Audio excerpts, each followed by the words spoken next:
Hello, it's Destiny, and this is my review on the Freedom Riders. I think for the cause and effect, the thing that really I saw as a big turning point in the movie was when Miss Gruelle brought the champagne and the books for the students, and the kid, I can't remember his name, but he asked if he could read something from his diary, and he talks about how he was homeless and how hard his life has been the past year or two, and then with Miss Gruelle being his teacher, he said he was scared to come to school at first, but then once he started coming to class and loved her class, he felt like he was home. And I thought that was so sweet. I started tearing up. Everyone in the class too, during that scene, they were tearing up and they came and hugged him, and then Miss Gruelle was like, "You are home." And I thought that was a big moment for everyone, or a turning point, that really showed how much Gruelle had changed their life and for the better. Also, Ava and Gruelle's relationship, I think that just because of everything that played out, and if Ava wouldn't have told the truth, or I don't think that Ava would have told the truth in court and helped all those families if Miss Gruelle wouldn't have been there for her and tried to get on her good side. And for the restrictive narration,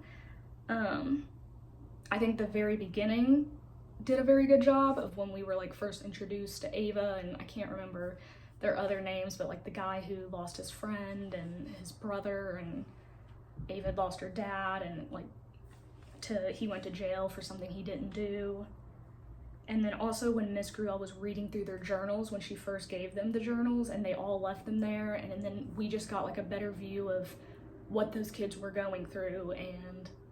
what their lives were like and how they saw the world and why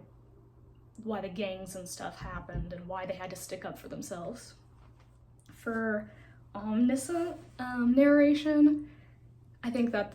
when Miss Gruelle takes the students, her class, to the Holocaust Museum, and they didn't even know what that was. She made them raise their hand and was like, "Does anybody even know about the Holocaust?" And nobody except that one little white boy had raised his hand because nobody ever educated them on anything in the past, so they had no clue. And so Miss Gruelle takes them to the museum, and they each get a card to see everything that those people went through, and how the drawings, when she compared it started out with a drawing. And I think that really opened up all of the students' eyes. Each of their narrations and stuff were separate, but they were all similar, as in they didn't realize, and they felt so bad, they didn't want that some of them got a little boy or a little girl and they found out they didn't survive, and that could be what happens in the real world. That is what put it together for them. And then liminal period, once again, I think when Miss Gruelle takes the students to the Holocaust Museum, but also they go to a fancy dinner at her the Marriott that she used to work at, or that she was working at the time, and they have a fancy dinner and all that, and I think that was a big turning point because they felt cared and loved for, and no one had ever done that for them and showed that much care. And then also after they got done reading the Anne Frank, her diary, and they wanted, I cannot remember her name, but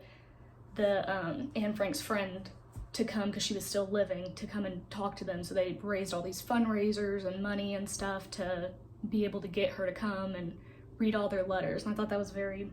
very special and a big turning point, showing their progress and how Miss Gruelle changed their lives for the better. So that is all for today. That's my review of Freedom Riders,